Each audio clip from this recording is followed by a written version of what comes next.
എല്ലാവർക്കും exam learning ആപ്പിൻ്റെ ഈ വീഡിയോയിലേക്ക് സ്വാഗതം. അപ്പോൾ നമ്മുടെ അലൻ സാർ നിങ്ങൾക്കൊരു വീഡിയോ തന്നിട്ടുണ്ടായിരുന്നു അല്ലേ, സയൻസ് എടുക്കണോ കൊമേഴ്സ് എടുക്കണോ ഹ്യൂമാനിറ്റീസ് എടുക്കണോ എന്ന് പറഞ്ഞാൽ അത്യാവശ്യം ഡീറ്റെയിൽ ആയിട്ടുള്ളൊരു വീഡിയോ വന്നിട്ടുണ്ട്. അപ്പോൾ അതിൽ സയൻസ് എടുക്കുകയാണെങ്കിൽ എന്തൊക്കെ ജോലികൾക്ക് നിങ്ങൾ നാളെ അപ്ലൈ ചെയ്യാം, എവിടേക്ക് എത്തിച്ചേരാമെന്ന് പറഞ്ഞു. കൊമേഴ്സ് എടുക്കുകയാണെങ്കിൽ എവിടേക്ക് എത്തിച്ചേരാം, ഹ്യൂമാനിറ്റീസ് എടുക്കുകയാണെങ്കിൽ എവിടേക്ക് എത്തിച്ചേരാം, അങ്ങനെ കുറേ കാര്യങ്ങൾ പറഞ്ഞു. അതിനോടൊപ്പം തന്നെ അലൻ സാർ ഒരു പറഞ്ഞൊരു കാര്യം എന്താണ്, സയൻസ് എടുക്കുകയാണെങ്കിൽ ഒരു ഗുണം എന്താണ്, നമുക്ക് കുറേ സ്ഥലത്ത് എത്തിച്ചേരാൻ പറ്റും. അപ്പോൾ നാളെ നിങ്ങൾക്ക് +2 കഴിഞ്ഞിട്ട് നിങ്ങൾക്ക് തീരുമാനം ആയിട്ടില്ല എന്ന് വിചാരിക്കാം, എനിക്ക് എന്താ ചെയ്യണമെന്ന് തീരുമാനം ആയിട്ടില്ല എന്ന് വിചാരിക്കാം. ഇനി +2 കഴിഞ്ഞിട്ടാണ് നിങ്ങൾ ആലോചിക്കുന്നത് എനിക്ക് അത് ചെയ്യണം, എന്നാൽ പിന്നെ ഇത് ചെയ്ത് കളയാമെന്ന് വിചാരിക്കുമ്പോൾ നോക്കുമ്പോൾ ഉണ്ടാവും അതിൻ്റെ എലിജിബിലിറ്റി അല്ലെ റിക്വയർമെൻറ്റിൽ സയൻസ് വേണം, +1 +2 സയൻസ് വേണമെന്ന് നിങ്ങൾ ചിലപ്പോൾ കാണുകയാണെങ്കിൽ അപ്പോൾ സയൻസ് എടുത്ത ആൾക്കാർക്ക് സുഖമായി, സയൻസ് എടുക്കാത്ത ആൾക്കാർക്ക് കുറച്ച് ബുദ്ധിമുട്ടായിരിക്കും. അപ്പോൾ അത്രയേ ഉള്ളൂ. അപ്പം ഞാൻ നിങ്ങളെ സയൻസിലേക്ക് പുഷ് ചെയ്യാൻ നോക്കുന്നില്ല, ഞാൻ ആകെ പറയാൻ ആഗ്രഹിക്കുന്ന ഇത്രയേ ഉള്ളൂ, നിങ്ങൾക്ക് ഇപ്പോൾ തീരുമാനം ആയില്ലെങ്കിൽ സയൻസ് എടുക്കുന്നത് ഒരു നല്ല ഐഡിയ ആയിരിക്കും. കാരണം എന്താണ്, നാളെ എന്തെങ്കിലും ജോലിക്ക് പോകുകയാണെങ്കിലോ അല്ലെങ്കിൽ ഏതെങ്കിലും ഒരു കോഴ്സിന് അപ്ലൈ ചെയ്യാൻ നോക്കുമ്പോൾ മിക്ക കോഴ്സിനും എന്താണ് സയൻസ് ഉണ്ടെങ്കിൽ അപ്ലൈ ചെയ്യാൻ പറ്റും. കൊമേഴ്സ് ഉണ്ടെങ്കിൽ കുറച്ചും കൂടെ എന്താണ് നമ്മുടെ ആ ഒരു പൂൾ എന്താണ് നമുക്ക് അപ്ലൈ ചെയ്യാൻ പറ്റുന്ന കോഴ്സിൻ്റെ പൂളൊന്ന് ചെറുതാവും. ഹ്യൂമാനിറ്റീസ് ആണെങ്കിൽ ഒന്നും കൂടി ചെറുതാവും, അത്രയേ ഉള്ളൂ. അപ്പോൾ നിങ്ങൾക്ക് ക്ലിയർ ആയിട്ട് ഐഡിയ ഉണ്ട്, ഞാൻ കൊമേഴ്സ് എടുത്തിട്ട് ഞാൻ BCom എടുക്കും, അല്ലെങ്കിൽ ഞാൻ ഹ്യൂമാനിറ്റീസ് എടുത്തിട്ട് ഞാൻ BA എടുക്കും, അല്ലെങ്കിൽ ഞാൻ എന്തെങ്കിലും ഫോറൻസിക് കോഴ്സ് എടുക്കും. അങ്ങനെ ഹ്യൂമാനിറ്റീസ് എടുത്തിട്ട് ഫോറൻസിക് കോഴ്സ് അല്ല, അങ്ങനെ എന്തെങ്കിലും നിങ്ങൾ ഓൾറെഡി മനസ്സിൽ ഫാഷൻ ഡിസൈനിങ് എടുക്കും എന്നൊക്കെ പ്ലാൻ ഉണ്ടെങ്കിൽ നിങ്ങൾ ഓൾറെഡി തീരുമാനിച്ച സാധനം കൊമേഴ്സോ ഹ്യൂമാനിറ്റീസോ എടുക്കുക, ഒരു പ്രശ്നമില്ല, ഒന്നും സംഭവിക്കാൻ പോകുന്നില്ല. പക്ഷേ നിങ്ങൾക്ക് അത്ര തീരുമാനം ഇല്ലെങ്കിൽ സയൻസ് എടുക്കുന്നത് ഒരു നല്ല ഐഡിയ ആയിരിക്കും, അത്രേ ഞാൻ പറയാൻ ഉദ്ദേശിക്കുന്നത്. അപ്പോൾ ഈ വീഡിയോ നമ്മൾ ചെയ്യാൻ പോകുന്നത് നമ്മുടെ അലൻ സാർ ചെയ്ത വീഡിയോൻ്റെ ഒരു ചെറിയൊരു കണ്ടിന്യൂഷനാണ്. അപ്പോൾ ഞാൻ കുറച്ചും കൂടി കാര്യങ്ങൾ പറഞ്ഞുതരും, അത് നിങ്ങൾ പേടിക്കേണ്ട ആവശ്യമൊന്നുമില്ല, നിങ്ങൾ അറിഞ്ഞിരിക്കേണ്ട സിമ്പിളായിട്ടുള്ള കുറച്ച് കാര്യങ്ങളാണ്, അത് ഞാനൊന്ന് പറഞ്ഞുതരും. അപ്പോൾ പറഞ്ഞുതരാൻ പോകുന്നത് ഇത്രയേ ഉള്ളൂ. നമ്മുടെ അലൻ സാർ പറഞ്ഞത് എന്താണ്, നമ്മുടെ നിങ്ങൾ +1 എത്തുമ്പോൾ നിങ്ങൾക്ക് ഒന്നെങ്കിൽ സയൻസ് എടുക്കാം, അല്ലെങ്കിൽ കൊമേഴ്സ് എടുക്കാം, ഹ്യൂമാനിറ്റീസ് എടുക്കാം എന്നൊക്കെ പറഞ്ഞു. പക്ഷേ അലൻ സാർ പറയാത്തൊരു കാര്യമുണ്ട്, ഈ സയൻസിലും കൊമേഴ്സിലും ഹ്യൂമാനിറ്റീസിലൊക്കെ ഉള്ളിൽ തന്നെ കുറേ സബ്ജക്ട് കോമ്പിനേഷൻസ് ഉണ്ട്. ഫോർ എക്സാമ്പിൾ നിങ്ങൾ സയൻസ് എടുക്കുകയാണെങ്കിൽ നിങ്ങൾക്ക് ഫിസിക്സ് കെമിസ്ട്രി മാത്സ് ബയോളജി എടുക്കാം, അല്ലെങ്കിൽ നിങ്ങൾക്ക് physics chemistry computer science maths എടുക്കാം, അല്ലെങ്കിൽ വേറെ ജിയോളജീൻ്റെ കോമ്പിനേഷൻ ഉണ്ട്, സ്റ്റാറ്റിസ്റ്റിക്സിൻ്റെ കോമ്പിനേഷൻ ഉണ്ട്, സൈക്കോളജീൻ്റെ കോമ്പിനേഷൻ, അങ്ങനെ കുറേ കോമ്പിനേഷൻസ് ഉണ്ട് സയൻസിനുള്ളിൽ തന്നെ. അതേപോലെ കൊമേഴ്സിൻ്റെ ഉള്ളിലുണ്ട്, ഹ്യൂമാനിറ്റീസിനുള്ളിലുള്ളൂ. അപ്പം ഇതെന്താണെന്ന് നിങ്ങൾക്ക് ഇതുവരെയായിട്ട് അറിയില്ലെങ്കിൽ, നിങ്ങൾക്ക് ഇപ്പോഴും സയൻസ് എന്ന് പറഞ്ഞാൽ ബയോളജി കമ്പ്യൂട്ടർ സയൻസ് അതേ ഉള്ളൂ എന്ന് മനസ്സിലുണ്ടെങ്കിൽ അത് തെറ്റാണ്. ആ തെറ്റിദ്ധാരണ ഒന്ന് തിരുത്താൻ വേണ്ടിയിട്ടുള്ള ചെറിയ വീഡിയോ ആണ്. അപ്പോൾ നിങ്ങളൊന്ന് അറിഞ്ഞിരിക്കുന്നത് നല്ലതായിരിക്കും, അത്രേ ഉള്ളൂ. അപ്പം ശരിക്കും പറഞ്ഞാൽ എത്ര കോമ്പിനേഷൻസ് ഉണ്ട്, കഴിഞ്ഞ വർഷം 46 കോമ്പിനേഷൻസ്, ഇത് വെറും 20 ഉള്ളൂ. 1 2 3 4 5 6 20, പിന്നെ ഒരു ബാക്കിയുള്ള ഒരു 46 വരെ, അങ്ങനെ 46 കോമ്പിനേഷൻസ് ഉണ്ടായിരുന്നു മൊത്തത്തിൽ. സയൻസും കൊമേഴ്സും ഹ്യൂമാനിറ്റീസും ഒക്കെ കൂട്ടിയിട്ട് 46 കോമ്പിനേഷൻസ് ആണ്. ഇതിൽ കോമൺ ആയിട്ട് കുറേ ഉണ്ട്, കുറേ ഹിസ്റ്ററി ഉണ്ട്. പക്ഷേ history, economics, political science, anthropology, history, economics, geography, Malayalam, അപ്പോൾ അങ്ങനത്തെ കുറേ കോമ്പിനേഷൻസ് ഉണ്ട്. ആ കോമ്പിനേഷൻസിൽ ഏതെങ്കിലും ഒരു കോമ്പിനേഷനാണ് നിങ്ങൾ എടുക്കാൻ പോകുന്നത്. ഒന്നെങ്കിൽ നിങ്ങൾ ഫോർ എക്സാമ്പിൾ നോക്ക്, ഇത് സംഭവം ടേബിളൊന്ന് ഞാൻ ജസ്റ്റ് പെട്ടെന്ന് എക്സ്പ്ലെയിൻ ചെയ്തുതരാം. ഈ ടേബിൾ ഇത്രയേ ഉള്ളൂ, ഇതിനെ നമ്മൾ കോഴ്സ് കോഡ് എന്ന് പറയും. എന്താണ് കോഴ്സ് കോഡ്? ജസ്റ്റ് നമ്പേഴ്സാണ്, ഓരോ കോമ്പിനേഷൻ ഓരോ നമ്പർ കൊടുത്തിട്ടുണ്ട്, അതൊന്ന് മനസ്സിലാക്കുക. ഇതാണ് കോഴ്സ് കോഡ് എന്നാട്ടോ പറയാം. ഇപ്പോൾ അഡ്മിഷനൊക്കെ ഏകജാലം പോർട്ടലിൽ നിങ്ങൾ പോകുകയാണെങ്കിൽ അവിടെ കോഴ്സ് കോഡ് എന്നാണ് കാണാം. അതെന്താണ്, ഓരോ കോമ്പിനേഷനും ഓരോ നമ്പർ ഉണ്ടാവും. ഇപ്പോൾ 1 2 3 4 അങ്ങനെ 46 ഉണ്ട്, മനസ്സിലായില്ലേ? ഇത് കോമ്പിനേഷൻസ് ആണ്, ഏതൊക്കെ സബ്ജക്ട്സ് ആണ് നിങ്ങൾ പഠിക്കാൻ പോവുക. ഈ കോമ്പിനേഷൻ എടുത്താൽ ഈ സബ്ജക്ട്സൊക്കെയാണ് പഠിക്കാൻ പോകുന്നത്. എന്ത്? Physics, chemistry, biology, maths. അല്ലെങ്കിൽ നിങ്ങൾ എടുക്കുകയാണ് physics, chemistry, biology, home science. അപ്പോൾ ഇങ്ങനത്തെ ഏതെങ്കിലും ഒരു കോമ്പിനേഷനാണ് നമ്മൾ എടുക്കാൻ പോകുന്നത്. ഓക്കെ, അവസാനം നമ്മൾ ഏതെങ്കിലും ഒരെണ്ണം പഠിക്കാൻ പോകുന്നുള്ളൂ. ഓക്കെ, ഇനി ലാസ്റ്റ് കോളം എന്താണ്, YN എന്നൊക്കെ കൊടുത്തിരിക്കുന്നത്? ഒന്നുമില്ല, പ്രാക്ടിക്കൽ ഉണ്ടോ ഇല്ലയോ എന്നേ ഉള്ളൂ. പ്രാക്ടിക്കൽ ലാബിൽ പോയിട്ടുള്ള പരിപാടി അത് ഉണ്ടോ ഇല്ലയോ. Y എന്ന് പറഞ്ഞാൽ യെസ്, N എന്ന് പറഞ്ഞാൽ നോ, ഇല്ല പ്രാക്ടിക്കൽ ഇല്ലാന്ന്. ഇപ്പം ഇവിടെ എല്ലാത്തിനും ഇതൊക്കെ പ്രാക്ടിക്കൽ ഉണ്ട്, യെസ്. ആകെ എന്തിനോ ഇതിന് നോ ആണ്, ഇതിന് നോ ആണ്. ബേസിക്കലി എന്താണ്, ആ സബ്ജക്ട് കോമ്പിനേഷൻ നിങ്ങൾ എടുക്കുകയാണെങ്കിൽ നിങ്ങൾ ലാബിൽ പോകേണ്ട ആവശ്യമില്ല, പ്രാക്ടിക്കൽ എക്സാം എഴുതേണ്ട ആവശ്യമില്ല. ഇനി അതൊരു നല്ല കാര്യമാണോ? അത് നെസസറിലി ഒരു നല്ല കാര്യം ആവണമെന്നില്ല. കാരണം എന്താണ്, ജനറലി പ്രാക്ടിക്കൽ എക്സാംസിന് മാർക്ക് കിട്ടാൻ എളുപ്പമായിരിക്കും. അപ്പോൾ ഈ സബ്ജക്റ്റ് എടുക്കുന്നവർക്ക് എന്താണ്, പ്രാക്ടിക്കലിൽ എളുപ്പത്തിൽ മാർക്ക് കിട്ടും, ബാക്കിയുള്ള എക്സാമിനുള്ള മാർക്ക് എങ്ങനെയും കഷ്ടപ്പെട്ട് മാർക്ക് ആക്കിയെടുത്താൽ മതി. അപ്പോൾ പ്രാക്ടിക്കൽ ഉള്ളത് ഒരു മോശം കാര്യമായിട്ട് ഒരിക്കലും കരുതേണ്ട ആവശ്യമില്ല, ഒരു നല്ല കാര്യമായിട്ട് കരുതിയാൽ മതി. അപ്പോൾ പ്രാക്ടിക്കൽ ഉള്ളത് നല്ലതാണെന്ന് മനസ്സിലാക്കുക. ഓക്കെ, അപ്പോൾ മിക്ക കോഴ്സിനും പ്രാക്ടിക്കൽ ഉണ്ട്, ചിലതിന് പ്രാക്ടിക്കൽ ഇല്ല, അത് മനസ്സിലാക്കി വെക്കാം. ഇനി ഇപ്പം ഞാൻ ജസ്റ്റ് ഇതിൻ്റെ വേറൊരു സ്ട്രക്ചറും കൂടി പറഞ്ഞുതരാം. അതായത് ആദ്യം കുറേ സയൻസിൻ്റെ കോഴ്സ് കൊടുത്തിട്ടുണ്ട് അല്ലേ, കുറേ physics, chemistry, biology, maths, geology എന്ന് പറഞ്ഞ് കൊടുത്തിട്ടുണ്ട്. ഇത് കുറേ സയൻസിൻ്റെ കോഴ്സാണ്. ഇത് കുറേ ഹിസ്റ്ററി, അങ്ങനെ കുറേ ഹ്യൂമാനിറ്റീസിൻ്റെ കോഴ്സാണ് അല്ലേ, എക്കണോമിക്സ്, പൊളിറ്റിക്കൽ സയൻസ്, അങ്ങനത്തെ കുറേ കോമ്പിനേഷൻസ് ഉണ്ട്. പിന്നെ കുറേ ഇവിടെയും കുറേ ഹിസ്റ്ററിനുണ്ട്. പിന്നെ മെല്ലെ എന്താണ് കൊമേഴ്സിലേക്ക് കയറും, ഇടയ്ക്കൊരു സയൻസ് വരുന്നുണ്ട്. അപ്പോൾ അത് സ്ട്രിക്റ്റ് ആയിട്ടല്ല, ഇടയ്ക്ക് പിന്നെ ഹ്യൂമാനിറ്റീസ് വരുന്നുണ്ട്. അപ്പോൾ സ്ട്രിക്റ്റ് ആയിട്ട് സയൻസ്, കൊമേഴ്സ്, ഹ്യൂമാനിറ്റീസ് അങ്ങനെ ഒന്നും ഫോളോ ചെയ്തിട്ടില്ല. പക്ഷേ ആദ്യം കുറേ സയൻസിൻ്റെ കോഴ്സാണ്, പിന്നെ കുറേ ഹ്യൂമാനിറ്റീസാണ്, പിന്നെ കുറേ എന്താണ് കൊമേഴ്സിൻ്റെ ഉണ്ട്, പിന്നെ ഇടയ്ക്ക് കുറച്ച് സയൻസ് വീണ്ടും ഹ്യൂമാനിറ്റീസൊക്കെ കയറി വരുന്നുണ്ട്. ഓക്കെ, ഒരു മിക്സാണ് ഏതാണ്ട്. അപ്പോൾ നിങ്ങൾ ആകെ ചെയ്യേണ്ടത് ഇതൊന്നും കണ്ടിട്ട് തല കറങ്ങല്ല ചെയ്യേണ്ടത്. നിങ്ങൾ ജസ്റ്റ് ഇത് എവിടെ കിട്ടുമെന്ന് ഞാൻ പറഞ്ഞുതരാം. ഇത് എൻ്റെ അടുത്ത് മാത്രമല്ല, എല്ലായിടത്തും അവൈലബിൾ ആണ്. എവിടെ കിട്ടുമെന്ന് ഞാൻ ക്ലിയർ ആയിട്ട് പറഞ്ഞുതരാം. അത് ഡിസ്ക്രിപ്ഷനിൽ ലിങ്ക് കൂടെ ഞാൻ കാണിച്ചു തരാം. അപ്പം ഈ സാധനം കിട്ടിക്കഴിഞ്ഞാൽ ജസ്റ്റ് ഒന്ന് വായിച്ച് നോക്കുക. ഇങ്ങനെ physics, chemistry, biology, maths. Okay, ശരി. Physics, chemistry, biology, home science. അപ്പോൾ ഹോം സയൻസ് എന്താണ്? അപ്പോൾ നിങ്ങൾക്ക് അതിലൊരു താല്പര്യമൊക്കെ തോന്നുകയാണെങ്കിൽ ഹോം സയൻസ് എങ്ങനെയാണ്, എന്താണ് സംഭവം എന്ന് ആദ്യം നിങ്ങൾ തന്നെ മനസ്സിലാക്കാൻ നോക്കുക. അതെങ്ങനെയാണെന്ന് മനസ്സിലാക്കാൻ നോക്കേണ്ട കാര്യം ഞാൻ പറഞ്ഞുതരും. ഓക്കെ, അപ്പോൾ ആരുടെടുത്തും ചോദിക്കാനൊന്നും വേണ്ട, ആദ്യം ആരുടെടുത്തും ചോദിക്കരുത്. കാരണം ആർക്കും മിക്ക ആൾക്കാർക്കും ഈ കാര്യങ്ങളൊന്നും അറിയില്ല.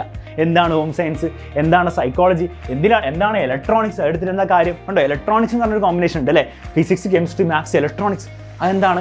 അപ്പോൾ അങ്ങനെ ഒരു ക്യൂരിയോസിറ്റി തോന്നുന്നുണ്ടെങ്കിൽ നിങ്ങൾക്ക് തന്നെ എങ്ങനെ കണ്ടുപിടിക്കുക എന്നുള്ള കാര്യം ഞാൻ പറഞ്ഞുതരാം. പക്ഷേ ആദ്യം നിങ്ങൾ ചെയ്യേണ്ട അത്രയേ ഉള്ളൂ. ഇതിന്ന് ചൂസ് ചെയ്യാനല്ല നോക്കേണ്ടത്. ജസ്റ്റ് ഇതൊക്കെ ഒന്ന് വായിച്ചു.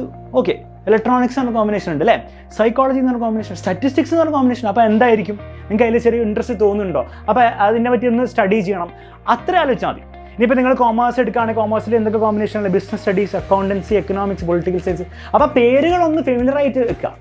കാരണം എന്താണ്, നിങ്ങൾ നാളെ ഏകജാലത്ത് അപ്ലൈ ചെയ്യാൻ പോകുമ്പോൾ പെട്ടെന്ന് ഇങ്ങനെ സ്റ്റാറ്റിസ്റ്റിക്സ് നോക്കുക അല്ലെങ്കിൽ കമ്പ്യൂട്ടർ ആപ്ലിക്കേഷൻ നോക്കുമ്പോൾ പേടിക്കരുത്.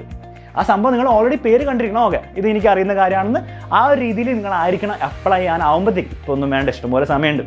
അപ്പോൾ ആകെ നിങ്ങളിപ്പോൾ ചെയ്യേണ്ട ജസ്റ്റ് ഒക്കെ ഒന്ന് വായിച്ചൊക്കെ നോക്കുക. ഇങ്ങനെ ഓരോ കോമ്പിനേഷനൊക്കെ ജസ്റ്റ് വായിച്ച് നോക്കുക, ചില്ലായിട്ട് വായിച്ച് നോക്കുക. ഒന്നും തീരുമാനിക്കേണ്ട ഒരാവശ്യമില്ല. ജസ്റ്റ് ഇങ്ങനത്തെ സാധനങ്ങളൊക്കെ ഉണ്ടെന്ന് അറിഞ്ഞിരിക്കുക. ഇനി ഈ 46 കോമ്പിനേഷൻസും എല്ലാ സ്കൂളുകളിലൊന്നും ഇല്ല. ഇപ്പോൾ ഫോർ എക്സാമ്പിൾ ചില കോമ്പിനേഷൻസ് ഒക്കെ വളരെ റെയർ ആയിരിക്കും. History, economics, political science, music, അതെല്ലാ സ്കൂളുണ്ടെന്ന് വിചാരിക്കരുത്. വളരെ കുറച്ച് സ്കൂളിലെ കേരളത്തിൽ തന്നെയുള്ളൂ. അപ്പോൾ ആ സ്കൂളുകളൊക്കെ നിങ്ങളുടെ ഡിസ്ട്രിക്റ്റിലാവണം. ആ സ്കൂളുകളൊക്കെ നിങ്ങളുടെ വീടിൻ്റെ കുറച്ചെങ്കിലും അടുത്താവണം അല്ലേ. എവിടെയെങ്കിലുമൊക്കെ ആ സ്കൂളിൽ ഈ സാധനം ഉണ്ടെന്ന് വിചാരിച്ച് നിങ്ങൾക്ക് പഠിക്കാൻ പോകാൻ ബുദ്ധിമുട്ടായിരിക്കും. അപ്പം അത് നമ്മൾ മനസ്സിലാക്കിയിരിക്കണം. അപ്പോൾ ഒരു ചെറിയൊരു ഗൈഡൻസ് ഞാൻ തരാം. അതായത് ഈ ടേബിളിൽ കാണുന്നത്, ഇത് ഞാൻ പുതിയ ടേബിളിൽ ബേസിക്കലി ഈ ടേബിളിൽ നിന്ന് കുറച്ച് കോഴ്സ് എടുത്തിട്ട് ഞാൻ പുതിയ ടേബിൾ ഉണ്ടാക്കി. ഈ ടേബിളിൽ കാണുന്ന കുറച്ച് കോഴ്സ് ഉണ്ടല്ലോ, സബ്ജക്ട് കോമ്പിനേഷൻസ് ഉള്ള കോഴ്സ് എന്ന് ഞാൻ പറയുന്നത് സബ്ജക്ട് കോമ്പിനേഷൻ ആട്ടോ. ഇതൊക്കെ എന്താണ്? ഇതൊക്കെയാണ് നമ്മുടെ കേരളത്തിൽ ഏറ്റവും കോമൺ ആയിട്ടുള്ളത്. അതിനർത്ഥം എന്താണ്? ഏറ്റവും കൂടുതൽ കുട്ടികൾ എടുക്കുന്നതും ഏറ്റവും കൂടുതൽ സ്കൂളിലും കോമൺ ആയിട്ടുള്ളത്. മിക്ക സ്കൂളുകളിലും ഈ കോഴ്സസ്, ഈ സബ്ജക്ട് കോമ്പിനേഷൻസ് ഉണ്ടാവും. പക്ഷേ ബാക്കിയുള്ളത് ഉണ്ടാവില്ല എന്നല്ല, ചില സ്കൂൾസിൽ ഉണ്ടാവും. പക്ഷെ അത്ര കോമൺ അല്ല, എല്ലാ സ്കൂളിലൊന്നും ഉണ്ടാവും. ഇത് മിക്ക സ്കൂളിലുണ്ടാവും. ഇത് 90% സ്കൂൾസിലും ഈ കോമ്പിനേഷൻസ് ഉണ്ടാവും. 90 അല്ല, 80% സ്കൂളിലും ഈ കോമ്പിനേഷൻസ് ഉണ്ടാവും. അതെങ്ങനെ കണ്ടുപിടിക്കേണ്ടതെന്നുള്ള കാര്യം ഞാൻ പറഞ്ഞത്. ഇതൊന്നും എനിക്ക് മാത്രം അറിയുന്ന സാധനമൊന്നുമല്ല, എല്ലാവർക്കും അറിയാൻ പറ്റുന്ന, എല്ലാവർക്കും കണ്ടുപിടിക്കാൻ പറ്റുന്ന സാധനമാണ്. ഞങ്ങൾക്ക് എങ്ങനെ കണ്ടുപിടിക്കേണ്ടത് ഞാൻ പറഞ്ഞുതരാം. അപ്പം ഇതിലേതൊക്കെയാണ് ജസ്റ്റ് നോക്കിക്കോ. സയൻസ് ആണെങ്കിൽ ഫിസിക്സ്, കെമിസ്ട്രി, ബയോളജി, മാത്സ്. നമ്മുടെ അലൻസാർ ഒന്നാണ് ബയോ സയൻസ് അല്ലെ, ബയോ മാത്സ് എന്നൊക്കെ ആൾക്കാർ പറയും. മറ്റേത് എന്താണ്? Physics, chemistry, mathematics. ബയോളജിക്ക് വരെ എന്താണ്? കമ്പ്യൂട്ടർ സയൻസ് കയറി വന്നു. ബയോളജിക്ക് വരെ കമ്പ്യൂട്ടർ സയൻസ്, അതിന് നമ്മൾ കമ്പ്യൂട്ടർ സയൻസ് എന്ന് വിളിക്കും. അപ്പോൾ സയൻസിന് ആ 2 മെയിൻ കോമ്പിനേഷൻസ് ആണുള്ളത്. വേറെയും ഉണ്ട്, നമ്മൾ കണ്ടു സ്റ്റാറ്റിസ്റ്റിക്സ് ഉള്ളതുണ്ട്, സൈക്കോളജി ഉള്ളതുണ്ട്. പക്ഷേ അതെന്താണ്? അത് മാത്രം കോമൺ അല്ല. ഇതൊക്കെ തന്നെയാണ് ഏറ്റവും കോമൺ. ഏറ്റവും സ്കൂളിൽ ഏറ്റവും കൂടുതൽ സ്കൂൾസിലുള്ളതും ഏറ്റവും കൂടുതൽ കുട്ടികൾ ഓപ്റ്റ് ചെയ്യുന്നതെന്നാണ് ഈ 2 കോഴ്സാണ് സയൻസിൽ. പിന്നെ നമ്മുടെ ഇത് മൂന്നും ഹ്യൂമാനിറ്റീസിൻ്റെ കോഴ്സാണ്. History, economics, political science, geography. History, economics, political science, sociology എല്ലാം ഒന്ന് വായിച്ച് ചെയ്യാൻ സമയം കളയുന്നില്ല. അതിനുശേഷം നമ്മുടെ കൊമേഴ്സിൻ്റെ ഉണ്ട്. കൊമേഴ്സിന് ശ്രദ്ധിക്കേണ്ടത് ഈ ബിസിനസ് സ്റ്റഡീസ്, അക്കൗണ്ടൻസി, ഇതിൽ മാത്തമാറ്റിക്സ് ഉണ്ട്, മാത്സ് ഉണ്ട്. മറ്റേ 2 എന്താണ്? മാത്സിന് വേറെ ഒരെണ്ണത്തിൽ പൊളിറ്റിക്കൽ സയൻസും വേറൊരെണ്ണത്തിൽ എന്താണ്? കമ്പ്യൂട്ടർ ആപ്ലിക്കേഷൻസും ആണ്. അപ്പോൾ മാത്സ് ഉള്ള കൊമേഴ്സ് ഉണ്ട്, മാത്സ് ഇല്ലാത്ത കൊമേഴ്സും ഉണ്ട്. അപ്പം ഏതാണെന്ന് തിരഞ്ഞെടുക്കേണ്ടതൊക്കെ നമുക്ക് പിന്നെ ആലോചിക്കാം. പക്ഷേ ഇത്രയും മനസ്സിലാക്കി വെച്ചാൽ മതി. ഓക്കെ, കൊമേഴ്സ് ആണെങ്കിൽ വെറും കൊമേഴ്സ് അല്ല, ഇത്ര സബ്ജക്ട്സ് ആണുള്ളത്. അതിൽ ഒരെണ്ണത്തിൽ മാത്സ് ഉണ്ട്, വേറൊരെണ്ണത്തിൽ മാത്സ് ഇല്ല, പിന്നെ വേറെ ഉണ്ട് കേട്ടോ. പക്ഷേ ഇതൊക്കെയാണ് കോമൺ എന്ന് മനസ്സിലാക്കി വെച്ചത്. അപ്പോൾ ഇതൊക്കെയാണ് കോമൺ. മിക്ക സ്കൂളിലും ഈ കോഴ്സസ് ഉണ്ടാവും. അപ്പോൾ മിക്ക ആൾക്കാരും ഇതിനെ എടുക്കാം. നിങ്ങളും ചിലപ്പോൾ ഇതിൽ ഒരെണ്ണമായിരിക്കും മിക്കവാറും എടുക്കാം. വളരെ കുറച്ച് പേരേ ഉള്ളൂ ഇതിലല്ലാത്ത കോഴ്സ് എടുക്കുന്നത്. അതൊന്ന് മനസ്സിലാക്കി വെക്കാം. ഇനി നിങ്ങൾ ആലോചിക്കുന്നുണ്ടാവും, സാർ ഇങ്ങനെ കുറേ കാണിച്ചു തന്നു, പക്ഷേ ഈ സാധനമൊക്കെ ഞങ്ങളെങ്ങനെ കണ്ടുപിടിക്കും? ഞങ്ങൾ സ്വന്തമായിട്ട് നോക്കണ്ടേ? സാർ ഇങ്ങനെ പറഞ്ഞതെന്ന് വെച്ചിട്ട് എനിക്ക് തീരുമാനിക്കാൻ പറ്റില്ലല്ലോ, എനിക്ക് സ്വന്തമായിട്ടൊക്കെ പഠിക്കണ്ടേ? ഇതൊക്കെ എല്ലാവർക്കും കിട്ടുന്ന സാധനമാണ്. ഇതെവിടെ കിട്ടണം? ഒന്നുമില്ല. ഈ കോഴ്സ് ലിസ്റ്റ് എവിടെ കിട്ടുന്ന അറിയോ? ഈ വെബ്സൈറ്റ്, കേരള ഗവൺമെൻറ് വെബ്സൈറ്റാണ്, എല്ലാവർക്കും അവൈലബിൾ ആയിട്ടുള്ള ഇൻഫർമേഷൻ ആണ്. ഈ വെബ്സൈറ്റ് ജസ്റ്റ് പോവാം. ഇതിൻ്റെ ഡിസ്ക്രിപ്ഷനിൽ ലിങ്ക് ഞാൻ ഡിസ്ക്രിപ്ഷനിൽ ഇടും. ഇതും വേറൊരു സംഭവം കൊണ്ടുണ്ട്. ഈ സൈറ്റില്ലേ NCERT ബുക്സ് എന്ന് പറഞ്ഞിട്ട് ഇതിൻ്റെ ലിങ്കും ഞാൻ ഡിസ്ക്രിപ്ഷനിൽ ഇടും. അപ്പം ഈ വെബ്സൈറ്റിൽ പോയാൽ എങ്ങനെയാണ് നേരത്തെ കണ്ട ഈ കോഴ്സ് ലിസ്റ്റ് കിട്ടുക എന്നുള്ള കാര്യം ഞാൻ കാണിച്ചു തരാം. ഓക്കെ, നമ്മൾ ആ വെബ്സൈറ്റിലെത്തി ജസ്റ്റ് ആ ലിങ്ക് നിങ്ങളുടെ ഡിസ്ക്രിപ്ഷനിൽ ക്ലിക്ക് ചെയ്താൽ ഇങ്ങനത്തെ ഒരു പേജ് കിട്ടും. ഇടയ്ക്ക് ചിലപ്പോൾ ഒരു പോപ്പപ്പ് വരും, അതുകൊണ്ട് ക്ലോസ് ചെയ്തേക്ക്. അപ്പോൾ എന്താണ് hscap.kerala.gov.in അത്രേ ഉള്ളൂ. ഇനി ഇതിൽ നിങ്ങൾക്ക് ശ്രദ്ധിച്ചാൽ മനസ്സിലാവും, ഇവിടെ ഒരു കോഴ്സ് ലിസ്റ്റ് എന്ന് പറഞ്ഞിട്ടൊരു സംഭവമുണ്ട്. ആ കോഴ്സ് ലിസ്റ്റിലാണ് നമ്മുടെ നേരത്തെ ഞാൻ കോപ്പി അടിച്ച ടേബിൾ. അപ്പോൾ ബേസിക്കലി ഞാൻ ഇവിടുന്ന് കോപ്പി പേസ്റ്റ് ചെയ്തിട്ടുള്ളൂ. ഓക്കെ, അത് ഭംഗിയാക്കിയെന്നുള്ളൂ. ബേസിക്കലി ആ 46 കഴിഞ്ഞ വർഷത്തെ കോഴ്സും ഇവിടെ ഉണ്ട്. അപ്പോൾ ആ കോമ്പിനേഷൻസും അതിൻ്റെ പ്രാക്ടിക്കലും ഉണ്ടോ ഇല്ലയോ അതൊന്നും ഇമ്പോർട്ടൻ്റ് ആയിട്ടുള്ള കാര്യമല്ല. ഈ കോഴ്സ് കോഡ് ഒന്ന് നോട്ട് ചെയ്ത് വെക്കുന്നതല്ല. അപ്പോൾ കോഴ്സ് കോഡും പിന്നെന്താണ് കോഴ്സ് നെയിം, ഏതാണ് ആ സബ്ജക്റ്റ് കോമ്പിനേഷൻസ് ഏതൊക്കെയാണ് വരുന്നത്, നമ്മൾ നേരത്തെ കണ്ട ടേബിൾ തന്നെ അതെവിടെ കിട്ടും, കോഴ്സ് ലിസ്റ്റ് കിട്ടും. ഇനി അതിൻ്റെ തൊട്ട് ലെഫ്റ്റിൽ ഒരു സ്കൂൾ ലിസ്റ്റ് ഉണ്ട്. അതും കൂടി ഞെക്കുക. വെക്കുമ്പോൾ അവർ ചോദിക്കും ഡിസ്ട്രിക്ട് സെലക്ട് ചെയ്യുക. അപ്പോൾ നിങ്ങളുടെ ഡിസ്ട്രിക്ട് ഏതാണെന്ന് വെച്ചാൽ നിങ്ങൾ സെലക്ട് ചെയ്യുക. അപ്പോൾ എറണാകുളം, അല്ലെങ്കിൽ നിങ്ങൾക്ക് വേറെ എന്താ വേണ്ടത്, കൊല്ലം വേണോ, പത്തനംതിട്ട, കൊല്ലമാണ്. നിങ്ങൾ കൊല്ലത്താണെങ്കിൽ നിങ്ങൾ കൊല്ലം കൊടുക്കുക. അപ്പോൾ ഇങ്ങനത്തെ സാധനങ്ങളൊക്കെ അങ്ങോട്ട് ക്ലോസ് ചെയ്തേക്കാം. അപ്പോൾ ഇത് വരുമ്പോൾ ഇതിങ്ങനെ ഞെക്കിയാൽ എന്താ ഗുണം എന്നാണ്, ഇവിടെ നമുക്ക് ഈ ഓരോ സ്കൂളിൻ്റെ പേര് കാണാം അല്ലേ. സ്കൂളിൻ്റെ പേര്, സ്കൂളിൻ്റെ ഒരു കോഡുണ്ട്. കോഡ് ഇപ്പോൾ വേണ്ട, സ്കൂളിൻ്റെ പേരുണ്ട്, പിന്നെ എന്തൊക്കെയോ സാധനങ്ങളൊക്കെ ഉണ്ട്. പിന്നെ ഒരു കോഴ്സ് കോഡ് എന്ന് പറഞ്ഞൊരു കോഡുണ്ട്. അപ്പം ഇന്ന സ്കൂളിൽ ഇന്ന കോഴ്സ് കോഡ്സ് ആണെന്നുള്ളത് മനസ്സിലാക്കാം. അതിൻ്റെ അർത്ഥം എന്താണ്, ബേസിക്കലി ഫോർ എക്സാമ്പിൾ ഇപ്പോൾ ഏത് വൃത്തിയുള്ള പേരല്ല, government model boys HSS Thevally Kollam. ഈ സ്കൂളിൽ ഏതൊക്കെ കോഴ്സാണുള്ളത്? 1 ഉണ്ട്, 10 ഉണ്ട്, 36 ഉണ്ട്. 1, 10, 36 ആ സബ്ജക്ട് കോമ്പിനേഷൻസ് ആണ് ആ സ്കൂളിലുള്ളത്. അപ്പോൾ ജസ്റ്റ് എന്ത് ചെയ്യണം, കോഴ്സ് ലിസ്റ്റ് എടുത്തിട്ട് അല്ലെങ്കിൽ വേറെ ടാബിലൊക്കെ ഓപ്പൺ ചെയ്ത് നോക്കുക. 1, 10, 36 അല്ലേ. അപ്പോൾ physics, chemistry, maths, biology, biomaths ഉണ്ട്. 10 ഏതാണ്, എന്തോ ഒരു സാധനമുണ്ട്, ആ സാധനമുണ്ട്. പിന്നെ 36 ഉണ്ട്. ഇത്രയേ ഉള്ളൂ ആ സ്കൂളിൽ. അപ്പോൾ നിങ്ങൾ ആലോചിക്കേണ്ട എന്താണ്, നിങ്ങൾ ഇതിൽ എന്തെങ്കിലും ഒരു സംഭവം കണ്ടുവച്ചിട്ടുണ്ടെങ്കിൽ നിങ്ങളുടെ ഡിസ്ട്രിക്റ്റിൽ ഏതൊക്കെ സ്കൂളിൽ ആ കോഴ്സ് കോഡ് ഉണ്ടെന്നൊന്ന് നോക്കി വെക്കുന്നത് നല്ലതായിരിക്കും. അപ്പോൾ നിങ്ങൾ ഇതിൽ പ്രത്യേക ഒരു സ്കൂളിൽ അപ്ലൈ ചെയ്യാൻ അല്ലെങ്കിൽ അവിടെ ജോയിൻ ചെയ്യാൻ പ്ലാൻ ഉണ്ടെങ്കിൽ, അടുത്തുള്ള നല്ല സ്കൂളിൽ ജോയിൻ ചെയ്യാൻ പ്ലാൻ ഉണ്ടെങ്കിൽ ആ സ്കൂളിൽ ലിസ്റ്റ് ഉണ്ട്. ഓക്കെ, ആ സ്കൂളിൽ എന്താണ് ഈ കോഴ്സ് കോഡ് ഉണ്ടോ എന്നുള്ള സാധനം ഒന്ന് ചെക്ക് ചെയ്ത് നല്ല കാര്യമായിരിക്കും. ഇപ്പോൾ നിങ്ങൾക്ക് മ്യൂസിക്കൊക്കെ എടുക്കണമെങ്കിൽ ഇവിടെ ബുദ്ധിമുട്ടായിരിക്കും കാണാം. അപ്പോൾ ഏത് സ്കൂളിലാണ് മ്യൂസിക്കുള്ള കോമ്പിനേഷൻ, അല്ലെങ്കിൽ സൈക്കോളജിയുള്ള കോമ്പിനേഷൻ, അല്ലെങ്കിൽ സ്റ്റാറ്റിസ്റ്റിക്സുള്ള കോമ്പിനേഷൻ, അല്ലെങ്കിൽ കൊമേഴ്സിൻ്റെ വേറെ എന്തെങ്കിലും ഉള്ള കോമ്പിനേഷൻസ് ഇവിടെ ഉണ്ടോ എന്ന് നോക്കുക ആദ്യം, നല്ല പഠിക്കാൻ പറ്റുള്ളൂ. അപ്പോൾ അതൊന്ന് ചെക്ക് ചെയ്ത് വെച്ചാൽ മതി. വേറെ ഒന്നും ചെയ്യേണ്ട. നിങ്ങളിപ്പോൾ അപ്ലൈ ചെയ്യാൻ സമയം ഇഷ്ടംപോലെ സമയമുണ്ട്, അതൊന്ന് ചെക്ക് ചെയ്ത് വെക്കുക നല്ല കാര്യമായിരിക്കും. അല്ലാണ്ട് വെറുതെ ഇങ്ങനെ അവസാനം വരെ വെയിറ്റ് ചെയ്തിരുന്നിട്ട് പെട്ടെന്ന് അപ്ലൈ ചെയ്യാൻ നോക്കുമ്പോൾ ആ കോഴ്സ് ഇല്ലെങ്കിൽ ബുദ്ധിമുട്ടും. അപ്പോൾ ഈ വെബ്സൈറ്റിൻ്റെ കാര്യം മനസ്സിലാക്കി വെക്കുക. കോഴ്സ് ലിസ്റ്റും ഉണ്ട്, ഇതിൽ സ്കൂൾ ലിസ്റ്റും ഉണ്ട്. അപ്പോൾ സ്കൂളുകളിൽ ഓരോ സ്കൂളുകളിലും നിങ്ങളുടെ ഡിസ്ട്രിക്റ്റിലുള്ള സംഭവം ഉണ്ടോ എന്ന് ജസ്റ്റ് ഒന്ന് നോക്കി വെക്കുക. ഓക്കെ, ഇത് ക്ലിയർ അല്ലേ? ഇനി ഞാൻ വേറൊരു സംഭവം കൂടി പറഞ്ഞുതരാം. ഓക്കെ, ഞാൻ ഇടയ്ക്ക് പറഞ്ഞിട്ടുണ്ടായിരുന്നു നിങ്ങൾക്ക് ഒരു പ്രത്യേക കോഴ്സ് അല്ലെ, ഹോം സയൻസ് അല്ലെങ്കിൽ സൈക്കോളജി അല്ലെ സ്റ്റാറ്റിസ്റ്റിക്സ്, ഈ സംഭവം എന്താണെന്ന് വലിയ പിടി ഉണ്ടാവില്ല.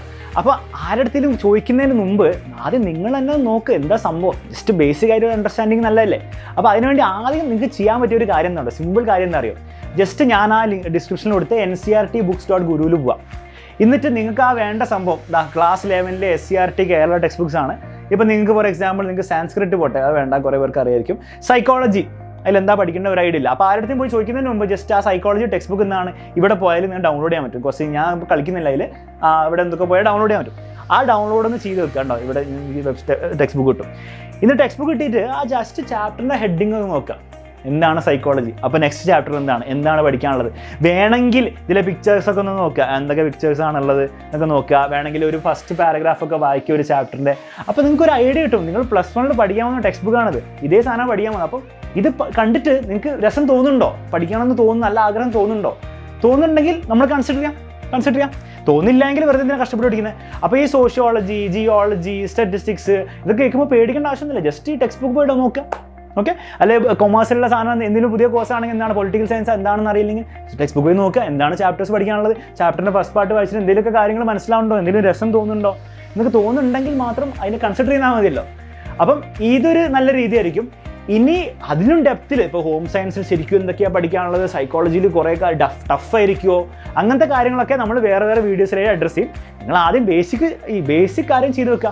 അപ്പോൾ ആരുടെടുത്തേലും വെറുതെ പോയി ചോദിക്കുന്നതിന് മുമ്പ്, നമ്മളെല്ലാവരും ഉണ്ടാക്കുന്ന മിസ്റ്റേക്കാണ്, വെറുതെ പോയി ആരുടെയും ചോദിക്കും. ചില മാമന്മാരോട് ചോദിക്കും, +2 കഴിഞ്ഞ് ചേട്ടനോട് ചോദിക്കും. അവർക്കൊന്നും വലിയ ഐഡിയ ഇല്ല. അവരിത് പഠിച്ചിട്ടുണ്ടെങ്കിൽ അവർക്ക് ഐഡിയ ഉണ്ടാവും, പക്ഷെ അവർ പഠിച്ചില്ല. അവരെന്തെങ്കിലും സയൻസിൻ്റെ physics, maths, biology, computer science ഇല്ല, കെമിസ്ട്രി ആണ് എടുത്തെങ്കിൽ അവർക്ക് അവരുടെ സൈക്കോളജി എന്താണെന്ന് വെച്ചാൽ ഈ കോമ്പിനേഷൻ വെച്ചിട്ട് ഒന്നും അറിയുണ്ടാവില്ല. ഓക്കെ, അപ്പോൾ അതാണ് സത്യാവസ്ഥ. അവരെന്തെങ്കിലും പറഞ്ഞാലും കുഴപ്പമില്ല, അവർക്കൊന്നും അറിയില്ല. അതാണ് മനസ്സിലാക്കേണ്ടത്. നമ്മൾ തന്നെ ജസ്റ്റ് ഒന്ന് നോക്കി വെക്കുക, എനിക്കിത് പറ്റുമോ, എനിക്കിത് ഇഷ്ടമാവോ എന്നുള്ള കാര്യം ഒന്ന് നോക്കിയാൽ അതൊരു നല്ലൊരു കാര്യമായിരിക്കും. അപ്പോൾ ഇത്രയും കാര്യങ്ങൾ നിങ്ങൾ ജസ്റ്റ് ഒന്ന് മെല്ലെ മെല്ലെ ചെയ്ത് വെക്കുക. ആരും ടെൻഷൻ അടിച്ച് പെട്ടെന്ന് ഒന്ന് സാറ് പറഞ്ഞുകൊണ്ട് ഞാൻ എല്ലാം ചെയ്ത് വെക്കുക അതിൻ്റെ ആവശ്യമൊന്നുമില്ല. ഒരാഴ്ചയൊക്കെ എടുത്ത് മെല്ലെ റിലാക്സ് ഒക്കെ ചെയ്തിട്ട് മെല്ലെ ഇതൊക്കെ സെലക്ട് ചെയ്ത് വെക്കുക. പിന്നെ ഞാൻ ഒരു കാര്യം പറയുകയാണ്, നമ്മൾ +1 ക്ലാസ് സ്റ്റാർട്ട് ചെയ്തിട്ടുണ്ട്, ആപ്പിലുള്ള സ്റ്റുഡൻസിന് ക്ലാസ് സ്റ്റാർട്ട് ചെയ്തിട്ടുണ്ട്. അത് നിങ്ങൾക്ക് താല്പര്യം ഉണ്ടെങ്കിൽ പെട്ടെന്ന് ജോയിൻ ചെയ്താൽ, എനിക്ക് തോന്നുന്നു നാളെ ഒരു നെക്സ്റ്റ് ബാച്ച് സ്റ്റാർട്ട് ചെയ്യാണ്, നെക്സ്റ്റ് വീക്കിൽ അടുത്ത ബാച്ച് സ്റ്റാർട്ട് ചെയ്യാണ്. അപ്പം അത് നേരത്തെ തുടങ്ങിയാൽ നല്ല കാര്യമായിരിക്കും. നിങ്ങൾക്ക് ഇഷ്ടമുണ്ടെങ്കിൽ നിങ്ങൾ ഈ താഴെ പറഞ്ഞ ഈ നമ്പറിൽ കോൺടാക്ട് ചെയ്തിട്ട് നിങ്ങൾക്ക് ജോയിൻ ചെയ്യാവുന്നതാണ്. ആ നമ്പറിൽ വിളിച്ചാൽ ഒരു മാക്സിമം ഹെൽപ്പ് ചെയ്യും. എങ്ങനെയാണ് ഇതിൽ ജോയിൻ ചെയ്തിട്ടുള്ള എന്തെങ്കിലും കാര്യം ഉണ്ടോ, നിങ്ങൾക്ക് എന്തെങ്കിലും ഗുണമുണ്ടോ എന്നുള്ള കാര്യം കറക്റ്റായിട്ട് പറഞ്ഞുതരും. അപ്പോൾ അത് ജോയിൻ ചെയ്യാൻ താല്പര്യമുള്ളവരൊക്കെ വേഗം ജോയിൻ ചെയ്യുക. പിന്നെ ഇനിയും നമ്മൾ ഇങ്ങനത്തെ വീഡിയോസ് ആയിട്ട് വരുന്നതായിരിക്കും. നിങ്ങൾക്ക് യൂസ്ഫുൾ ആയിട്ടുള്ള വീഡിയോസേ വരുള്ളൂ. അതുകൊണ്ട് നിങ്ങൾ എന്ത് ചെയ്യണം, നിങ്ങൾ പറ്റുന്ന പോലെയൊക്കെ നിങ്ങളുടെ കമൻസിൽ നിങ്ങൾക്ക് വേണ്ട വീഡിയോസ്, നിങ്ങൾക്ക് ഇപ്പം ഈ സമയത്ത് നിങ്ങൾക്ക് വേണ്ട വീഡിയോസ് ഞങ്ങളൊന്ന് അറിയിക്കുക. അപ്പോൾ ഞങ്ങൾ പറ്റുന്ന പോലെ അങ്ങനത്തെ വീഡിയോസ്, നിങ്ങൾക്ക് ആവശ്യമുള്ള വീഡിയോസ് മാത്രം ചെയ്യാൻ നോക്കാം. വെറുതെ ചറപറ വീഡിയോ ചെയ്യുന്നില്ല. നിങ്ങൾക്ക് ആവശ്യമുള്ള വീഡിയോസ് മാത്രം നിങ്ങൾ ചെയ്യും. അപ്പം എല്ലാവർക്കും ഓൾ ദി ബെസ്റ്റ്. എല്ലാവരും ഇതൊക്കെ മെല്ലെ മെല്ലെ ചെയ്ത് ഇരിക്കുക. അപ്പോൾ നമുക്ക് മറ്റേ വീഡിയോസ് ആയിട്ട് വീണ്ടും കാണാം.